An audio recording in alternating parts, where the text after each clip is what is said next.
Naglandfall na ang bagyong Quiapo sa Calayan, Cagayan ngayong hapon.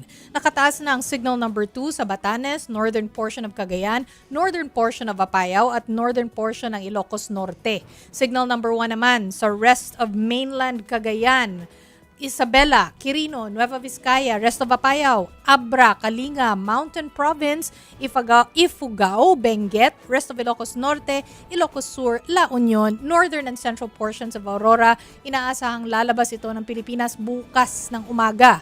Sa kabila nito, makakaapekto pa rin ang habagat sa ilang lugar sa bansa sa Lunes. Araw po yan ng State of the Nation address ni Pangulong Bongbong Marcos. Magdudulot daw ito ng pag-ulan dito sa Metro Manila, Zambales, Bataan, Pangasinan, Pampanga, Bulacan, Cavite, Batangas, Occidental Mindoro at Palawan. Maulap na may posibilidad rin ng pag-ulan naman ang nakikitang panahon sa iba pang bahagi ng bansa.